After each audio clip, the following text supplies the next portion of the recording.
17 বছর দেশে ছিলাম না, এখন যখন আসলাম দেখলাম চারিদিকে শুধু সমস্যা সমস্যা সমস্যা। সেই জন্যই আপনাদের কাছে জিজ্ঞেস করলাম, ভাই 17 বছর কি কোনো কাজ হয় নাই? তাই তো দেখলাম এখন কিছুই হয়নি, যেখানে যাই শুধু এইটা করতে হবে ওইটা করতে হবে। তো চলেন করবো আমরা। 1 কোটি ফ্যামিলি কার্ড পরিণত হচ্ছে স্মার্ট কার্ডে। রাজধানীর বিভিন্ন অঞ্চলে বিতরণ করা হয়েছে এই আধুনিক কার্ড। যদিও এখন পর্যন্ত কাজের অগ্রগতি 25%। এই কার্ডে পর্যায়ক্রমে সরকারের অন্যান্য সেবাও মিলতে পারে।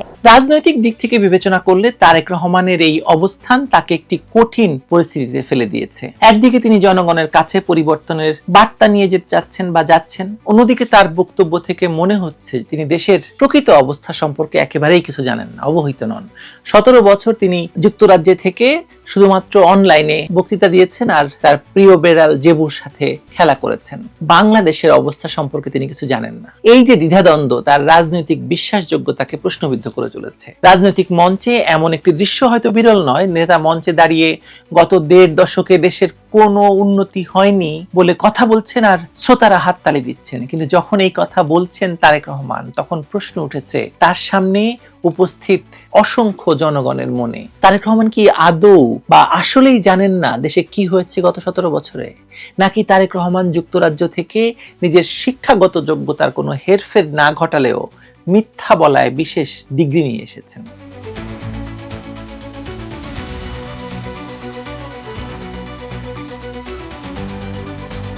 অবৈধভাবে ক্ষমতা দখল করা ডক্টর মোহাম্মদ ইউনূসের অন্তর্বর্তীকালীন সরকার এমন একটি নির্বাচনের আয়োজন করতে যাচ্ছে যেখানে দেশের বৃহত্তম রাজনৈতিক দল এবং টানা 4 বারের ক্ষমতাসীন আওয়ামী লীগকে কৌশলে মাঠের বাইরে রাখা হয়েছে। 2024 সালের জুলাই মাসে যে ভয়াবহ সন্ত্রাসের মাধ্যমে ক্ষমতার পট পরিবর্তন হয়েছিল তার সুবিধাভোগী বিএনপি, জামায়াত এবং এনসিপি এখন নির্বাচনী মাঠের একমাত্র খেলোয়াড়। তারা সবাই একই, ক্ষমতাও হয়তো তাদের মধ্যে ভাগাভাগি হবে।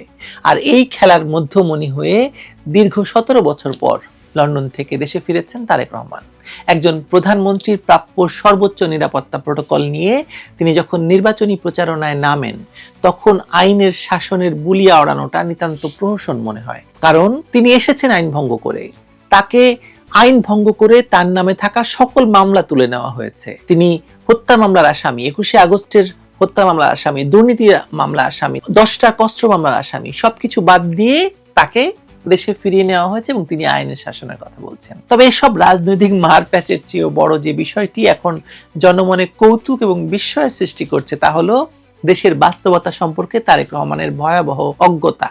তিনি যে সুরে কথা বলছেন, যেসব প্রতিশ্রুতি দিচ্ছেন, তা শুনে মনে হয় তিনি হয়তো 17 বছর আগের কোনো এক স্থবির সময়ে আটকে আছেন, অথবা তিনি সেই হাওয়া ভবনে আছেন, কিংবা তাকে যারা ব্রিফ করছেন তারা ইচ্ছে করেই তাকে অন্ধকারে রাখছেন।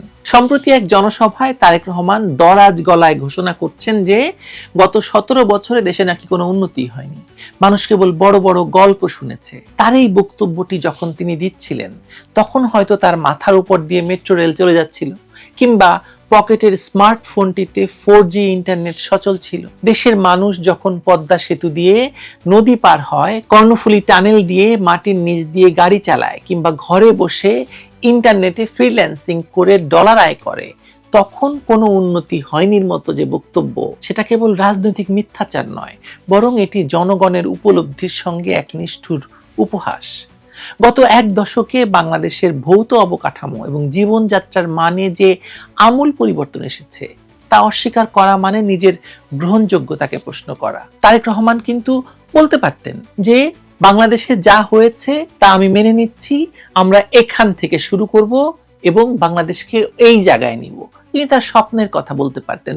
তিনি যেরকম নেমেই বলেছিলেন আই হ্যাভ এ প্ল্যান, সেই প্ল্যানটা কি মানুষ এখনো জানে না, সেটা তিনি বলতে পারেন। কিন্তু বাংলাদেশে 17 বছরে কিছু হয়নি, এই মিথ্যাচার করার তার দরকার নেই। সবচেয়ে হাস্যকর এবং করুণ বিষয়টি ফুটে উঠেছে তারেক রহমানের ফ্যামিলি কার্ড বা পারিবারিক সুরক্ষা কার্ডের প্রতিশ্রুতিতে। তিনি তার 31 দফার ঘোষণায় খুব গর্ব করে বলেছেন বিএনপি ক্ষমতায় গেলে দ্রব্যমূল্য নিয়ন্ত্রণে দেশের 50 লাখ পরিবারকে ফ্যামিলি কার্ড দেবে। অথচ তিনি জানেনই না যে এই ধারণাটি বাংলাদেশে এখন আর কোনো নতুন স্বপ্ন নয়, বরং এটি ইতিমধ্যে প্রতিষ্ঠিত একটি বাস্তবতা। 2022 সালে শেখ হাসিনার নির্দেশে টিসিবির মাধ্যমে দেশের 1 কোটি, মানে মনোযোগ দিয়ে খেয়াল করুন, 50 লাখ নয়, 1 কোটি নিম্ন আয়ের পরিবারের হাতে এই কার্ড পৌঁছে দেওয়া হয়েছিল। আর তারেক রহমান এখন বলছেন তিনি 50 লাখ লোককে দেবেন।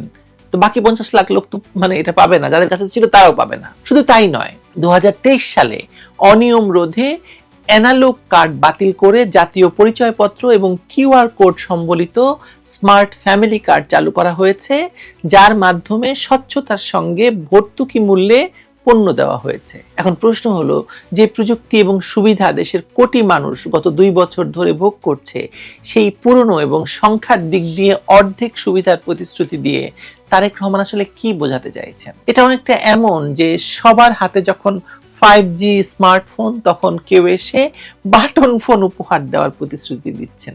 এটি প্রমাণ করে যে তারেক রহমান এবং তার নীতি নির্ধারকরা বা তার পাশে পাশে যারা আছেন, মাঠের বাস্তব খবর তাদের কাছে নেই। তারা জানেন না যে শেখ হাসিনার সরকার অ্যানালগ যুগ পার করে ডিজিটাল যুগও পার করে স্মার্ট কার্ডের যুগে প্রবেশ করেছে অনেক আগেই।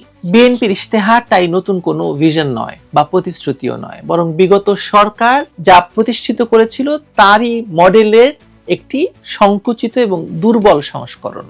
তারেক রহমান গত 1.5 দশকেরও বেশি সময় ধরে যুক্তরাজ্যে বসবাস করছেন। তিনি চাইলে সেখানে লেখাপড়া করতে পারতেন, নিজের ক্যারিয়ার ডেভেলপমেন্ট করতে পারতেন, যাতে তাকে এখন ইন্টার পাস প্রধানমন্ত্রী বদনাম শুনতে হতো না। তিনি চাইলে এখানে একটি ডিগ্রি 2 বছরে নিতে পারতেন। 2 বছর লাগে একটি ডিগ্রি নিতে এখানে, যদি কেউ যদি নিয়মিত পড়াশোনা করেন। তিনি সেটা করেননি। এখানে তিনি ওয়েস্টমিনস্টার ধাঁচের গণতন্ত্র, উন্নত সামাজিক সুরক্ষা ব্যবস্থা এবং প্রাতিষ্ঠানিক কাঠামোর কার্যকারিতা খুব কাছ থেকে দেখেছেন। লেবার পার্টি বা কনজারভেটিভ পার্টি কিভাবে পলিসি তৈরি করে, কিভাবে পাইলট প্রজেক্টের মাধ্যমে কোনো পরিকল্পনা সক্ষমতা যাচাই করে, তা তার অজানা থাকার কথা নয়। কিন্তু আমার মনে হয় তিনি সেসবের কিছুই দেখেননি। কারণ তিনি যখন এই দেশে ছিলেন, সর্বশেষ ইউনূস ক্ষমতায় আসার আগ পর্যন্ত কোনো বিদেশি প্রতিষ্ঠান, কোনো বিদেশি রাজনীতিবিদ, এমনকি কোনো ব্রিটিশ রাজনীতিবিদের সঙ্গে তিনি দেখা করেছেন, কথা বলেছেন বলে আমাদের জানা নাই। আমরা শুধু দেখেছি তিনি কতজন তার দলের কর্মীদের নিয়ে সভা করেছেন এবং সেখানে বসে তিনি নানা রকম ভয়ঙ্কর সব বক্তৃতা দিয়েছেন। যেমন তিনি বাংলাদেশে যখন স্যাটেলাইট লঞ্চ করা হয়, তখন তিনি বলেছেন এই স্যাটেলাইট তার বাবা ভেবেছিল, তার বাবাই শুরু করতে চেয়েছিল। তিনি তার বাবাকে বাংলাদেশের প্রথম প্রেসিডেন্ট হিসেবে ঘোষণা করেছিলেন, এরকম কথাবার্তা। কিন্তু দেশে ফিরে তিনি যখন কৃষি কার্ড বা ফ্যামিলি কার্ডের কথা বলছেন, তখন সেখানে কোনো সুনির্দিষ্ট রূপরেখা নেই। এই বিপুল অর্থ কোথা থেকে আসবে, কারা এই সুবিধা পাবে, বা দলীয়করণের ঊর্ধ্বে উঠে কিভাবে এটি সবার মাঝখানে বিতরণ করা হবে, সে বিষয়ে তিনি সম্পূর্ণ নীরব। লন্ডনের উন্নত জীবন ব্যবস্থা আর বাংলাদেশের মাটির বাস্তবতা তো এক নয়। ব্রিটেনের রাষ্ট্র ব্যবস্থা শত শত বছর ধরে গড়ে উঠেছে, আর বাংলাদেশের যে কোনো পরিকল্পনা বাস্তবায়নের প্রয়োজন এ ধরনের উপযোগী বাস্তবসম্মত কৌশল। অথচ তারেক রহমানের বক্তব্যে সেই প্রজ্ঞা বা গবেষণার কোনো ছাপ নেই। তিনি হয়তো ভাবছেন গাল ভরা বুলি দিলেই এখনো মানুষ এই 2008 সালের মতো 1 সালের মতো বিশ্বাস করবে। কিন্তু 2026 সালের বাংলাদেশ আর 2001 সালের বাংলাদেশ তো এক নয়। এখনকার মানুষ তথ্যে সমৃদ্ধ। তারা জানে 17 বছরে তাদের জীবনে কি কি পরিবর্তন হয়েছে, 17 বছরে কি কি উন্নয়ন হয়েছে, কতগুলো ব্রিজ হয়েছে, কতগুলো কালভার্ট হয়েছে, কতগুলো রাস্তা 4 লেন হয়েছে, বাংলাদেশের এক প্রান্ত থেকে আরেক প্রান্তে যেতে কত খরচ হয় সব মানুষ জানে। পরিকল্পনা মন্ত্রণালয়ের তথ্য বলছে শেখ হাসিনার শাসন আমলে 20 লাখ কোটি টাকারও বেশি উন্নয়ন কাজ হয়েছে, যা 1971 সাল পরবর্তী সময়ে একটি রেকর্ড। 2308টি উন্নয়ন প্রকল্পের অনুমোদন হয়েছে, যার সুফল দেশের প্রতিটি কোনায় কোনায় পৌঁছেছে। বিদ্যুৎ কেন্দ্র, গভীর সমুদ্র বন্দর, এলএনজি টার্মিনাল বা 4 লেনের মহাসড়ক, এগুলো কোনো গাল গল্প নয়, দৃশ্যমান বাস্তবতা। এগুলোকে আপনি অস্বীকার করলে তো মানুষ হাসবে, ঘোড়ায় বিয়ে হাসবের মতো। আপনি মাথার উপর দিয়ে এক্সপ্রেসওয়ে যাচ্ছে আর তার নিচে দাঁড়িয়ে আপনি বলছেন কোনো উন্নয়ন হয় নাই, কোনো কিছু হয় নাই 17 বছরে। এটা তো আসলে হাস্যকর। দুর্নীতি এবং সুশাসনের কথা যখন তারেক রহমান বলেন, তখন আসলে মানুষ মুচকি হাসে। মানুষের মাথায় হাওয়া ভবন এবং মিস্টার 10%-এর স্মৃতি ভেসে ওঠে। আপনাদের মনে থাকার কথা 2008-9 সালের পত্রপত্রিকা যদি আপনি খালি খোলেন একবার, আমেরিকান এম্বাসির সেই উইকিলিক্সে ফাঁস হওয়া তার বার্তাগুলো যদি দেখেন, সেখানে তারেক রহমানের কাসিদা লেখা আছে। কাসিদা মানে হচ্ছে জীবন নিয়ে গল্প, ফার্সি ভাষায় বলে কাসিদা। সেই কাসিদা লেখা আছে। হাওয়া ভবনের সেই বিভীষিকাময় স্মৃতি মানুষ তো ভোলেনি।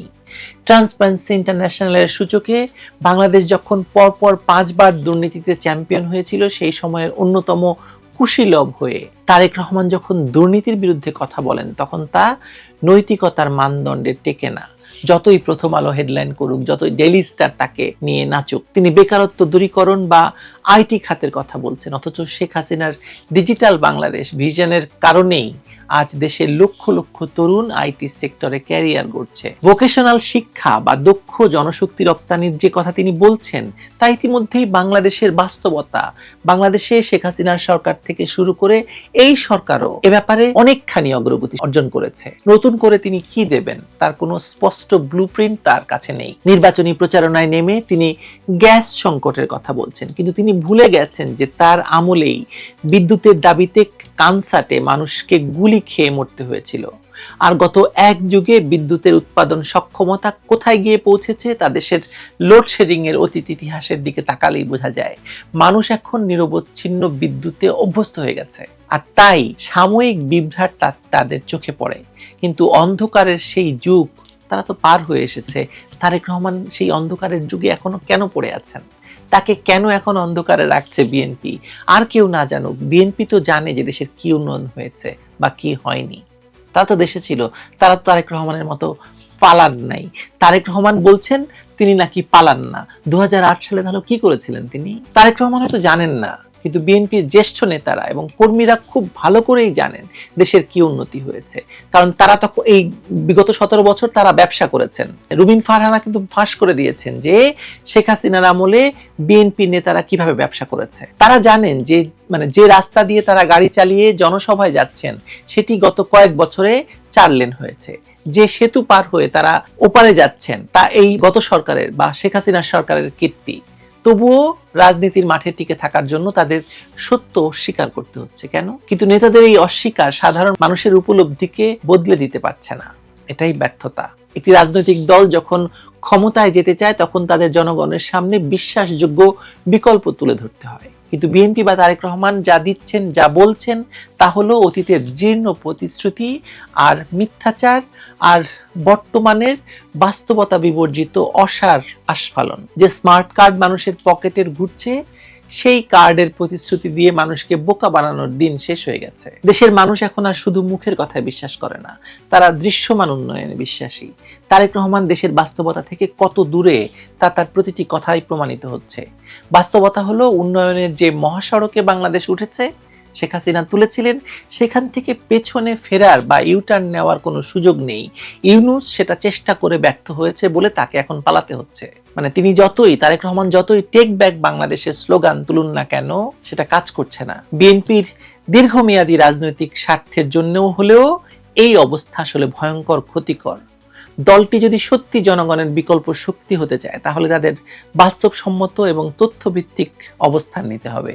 যে দেশে গত 1.5 দশকে জিডিপি 3 গুণেরও বেশি বৃদ্ধি পেয়েছে, মাথাপিছু আয় বেড়েছে, শিক্ষা এবং স্বাস্থ্যের ক্ষেত্রে উল্লেখযোগ্য অগ্রগতি হয়েছে, সেই দেশে দাঁড়িয়ে কোনো উন্নতি না হওয়ার গল্প বলা মানুষকে বোকা ভাবার মতো একটা ব্যাপার। মানুষকে এত বোকা তারেক রহমান? তারেক রহমানের এই ভুল বোঝাবুঝি হয়তো তার দীর্ঘ বিদেশে অবস্থানের ফল, কিন্তু একজন রাজনৈতিক নেতা হিসেবে এই অজ্ঞতা তার জন্য অমার্জনীয়। রাজনীতিতে বিশ্বাসযোগ্যতা সবচেয়ে বড় পুঁজি, আর সেই বিশ্বাসযোগ্যতা তৈরি হয় সত্য কথা বলার মাধ্যমে, বাস্তবকে স্বীকার করার মাধ্যমে। বিএনপি যদি সত্যিকারের রাজনৈতিক শক্তি হতে চায় তাহলে তাদের নেতাকে দেশের প্রকৃত অবস্থা সম্পর্কে অবগত করতে হবে। তারেক রহমান হয়তো জানেন না দেশে কি উন্নতি হয়েছে, কিন্তু বিএনপি তো নিশ্চয়ই জানে। এখন প্রশ্ন হলো দলটি কি তাদের নেতাকে সেই সত্য বলার সাহস রাখে কিনা? যতটা দেখতে পাচ্ছি, লন্ডন থেকে নিয়ে যাওয়া তার 17 বছরের সহচরীদের সাথে তিনি বিভিন্ন জায়গায় যাচ্ছেন, বিভিন্ন মঞ্চে উঠছেন এবং তাকে ঘিরে থাকছে নিরাপত্তা কর্মীরা এবং মানুষের কাছ থেকে দেশের বড় বড় বিএনপি নেতা যারা এতদিন ধরে মাঠে ছিলেন তাদের সঙ্গে তারেক রহমানের দূরত্ব নাকি বেড়েছে। সত্য মিথ্যা জানি না, কিন্তু বোঝাই যাচ্ছে যে তিনি তাদের কাছ থেকে শুনছেন না। তারেক রহমান যদি সত্যি সত্যি মানুষের নেতা হতে চান তাহলে তাকে স্বীকার করতে হবে যে বাংলাদেশ কোন জায়গায় উঠেছে, বাংলাদেশের জিডিপির মাত্রা কত, বাংলাদেশের বাজেট কত। তার আমলে তিনি যেসব বাজেটের কথা বলছেন সেসব বাজেট বহু আগে লাখের ঘর ক্রস করে গেছে।